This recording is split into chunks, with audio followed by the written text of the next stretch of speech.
it's an elementary approach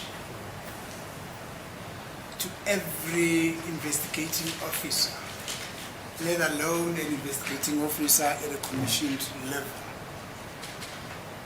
There's a witness who says, I was in the house, I saw this incident happening, and the person who was carrying a firearm had dreadlocks that hung up to his neck. Then what an ardent investigating officer would say, Ma'am, are those the only features that you saw of this, now I'm trying to assist. Are these the only features that you saw of this person that you said was wearing a firearm? You say he had short dreadlocks. What else can you remember about him? What about his color? What about the clothes that he was wearing?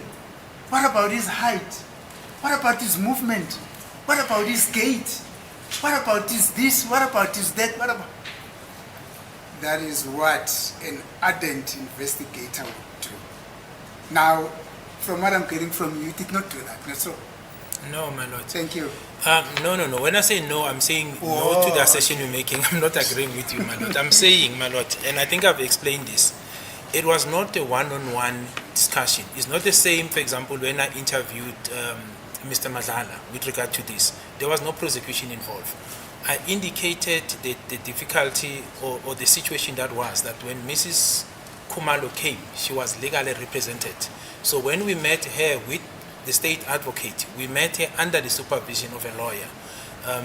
And obviously then discussions then ensued from there, my lord. Now, and I've already indicated as well, my lord, that because of the ID parade that was then done back then, which was an issue, there was a decision taken. I don't want to take the court back on that, my lord. So, but the point of clarity as one of the witnesses who were in the house was important, my lord, and a lot of issues per her statement were ventilated, because I recall questions that were arising as they were taken up by the state advocate and I think myself were in relation to the statements that she made, nothing else, to say this is what you said, what your recollection, etc., etc., etc. So it was in that sense, my lord, but I do know, as I've said, that the position was never taken to say she must be part of an ID parade, my lord. Lana-ke njengoba bengishilo-ke lokhu ngaphambilini ukuthi-ke kwangasimina-ke owayehleli-ke ekhuluma naye-ke uMakhumalo, nanjengoba kwangafani-ke nangenkathi ngangine-interview kanye naye-ke uTumelo, ngishilo nokuthi uma eza-ke noma uma ifika uMakhumalo wayehamba nommeli wakhe nomshushisi-ke futhi-ke ekhona-ke lapho, noma esebuzwa-ke imibuzo-ke kubuzwa mayelana ney'tatimende zakhe azenza futhi-ke ngasho nokuthi-ke uma kuphathelene noma kuya ngendaba lena-ke yayo i-ID parade, lapho-ke akuzange khulunywe naye-ke mayelana nakho lokho. So the essence, my lord, of my response is that it is not the same where as a IO you approach your witness with the hope of getting identification evidence or to establish whether your witness can identify a particular suspect. It is not the same when there's a watching brief, because some of the things as they are communicated, the attorney comes in, because obviously it's there for the purpose, my lord. That's not a similar situation, my lord. So in essence, I'm saying one cannot then be said you should have done 1, 2, 3 as if it was a sole situation where me as the IO, I'm sitting with the witness and then I'm expected to do certain things to get a certain result. That will apply if it's one-on-one or I'm there with my team. But when there's a watching brief and obviously there's a state representative in terms of a state advocate, I think the rules of engagement are different than my lord.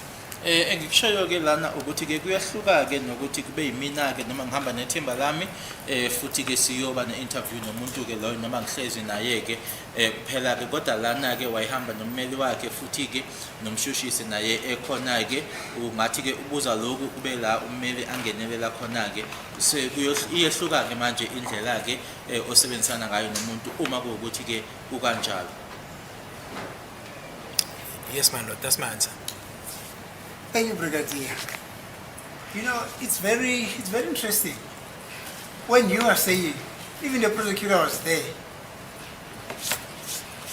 Because these are the essential, because the prosecutor knew that one day, very soon, I'll have to go to court and tell the court that, hey, these are the people who were involved in the commission of the offense. And this is how they are linked with the commission of this offense. One of which is the capability of the people who were in the house to identify them. When you sit with the prosecutor interviewing, as an investigating officer interviewing a witness, irrespective of whether or not there's an attorney there, an identification of a witness, the description remains a description. Now, we are basically saying, in essence, you never take through this witness. You never ask this witness about the color of that suspect.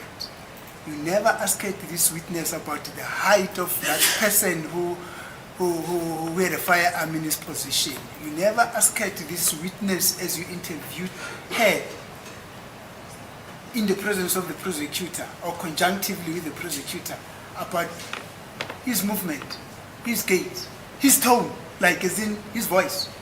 Never did those things. How were the braids? Yes, he had dreadlocks, but how were they? Mama, can you explain these dreadlocks? You never did that. Did you actually do investigation here, Brigadier Gininda? I'm sorry, I withdraw that. We're already on record regarding what we think, and we submit with the greatest of respect that this is irrelevant evidence. What happens during consultation has got absolutely nothing to do with the evidence that is being given in court, and we've already, my Lord, placed on record that this whole trajectory of the cross-examination is irrelevant, but we will leave it at that, my Lord. I don't know whether it was expected of Brigadier Gininda to keep notes of the consultations and to now answer the questions that is being asked regarding the these issues about the tone of the skin, the height, and the movement. But we leave it at that, my Lord. Our objection is on record. As it pleases the court, my Lord. Let me start with the last one. Those are very relevant identifying features, my Lord. The voice, the tone of a person, his movement or gait, very relevant identifying feature. But in the main, the state says, was Brigadier, the witness here, expected to keep a note of the discussion that happened between him and the witness? I think the state is shooting himself on the feet. It's this very same witness, my Lord, who told this court about his engagement with accused number 2 when the confession, not the confession, when he met him at Carltonville, he said to this court, I introduced myself to him. This is what I explained to him. This is what I did to him. This is what I did to him. This is what I did to him. What was then the difference between what he did with accused number 2 and what he ought to have done with this witness, such a crucial witness who had an identifying capacity to say, these are the people who accosted us that day? I find the objection extremely misplaced, my Lord. Extremely misplaced. As a God, please, my Lord. Advocate Nisi said earlier on that he's familiar with the Mtetwa case. These issues that he's raising, those are the issues that should be left for argument and can be argued at the end of the case. This witness cannot be confronted with those issues, my Lord.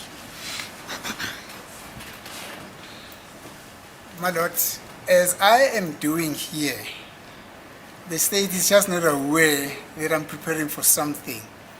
I know that ultimately at the end of it all, I'm going to refer to state versus Mtetwa very deeply.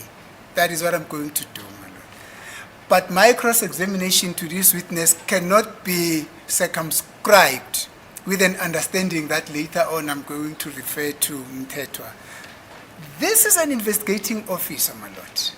He's a lead investigator. Remember, the state told this court that Brigadier Gininda is being, basically the state said, he's saving the best for last. In other words, Brigadier Gininda will come here and sum up everything. So why should we then say you are saving the best for last for purposes of argument? No. You must probe. We must probe. And we'll keep on probing, my lord. And I see nothing wrong in what I'm doing, my lord. But I am not cross-examining a policeman who said I was only involved in arresting. This witness says I interviewed the witness who were in the house. But I'm getting somewhere, my lord. May I proceed, my lord? Yeah, but the way I understand this witness, Yes, my lord. he's saying by the time Mrs. Makhumalo Senior came with her attorney, Yes. you already, according to you, you already knew the identity of the persons involved. Correct, my lord. I mean, that's how I understand the evidence. That's it. That's what I said, my lord. I'm getting there, my lord. Yeah, I'm just saying that's how I understand. Yes. So asking him about the gate, etc., maybe he thinks it was superfluous because you already know that Ratama Khoteng is the one who shot Senzo. I'm That's what getting I'm saying, there. my lord. I'm getting there, my lord. I think Mr. Ngumalo, I see you agree with me. If you knew that Ratama Khoteng shot Senzo, you're still interested in how I walk? I don't know. That's how I understand this evidence. Yeah, but you say you're getting there, go there. yes, I'm getting there, my lord. A bit of a patience. Thank you.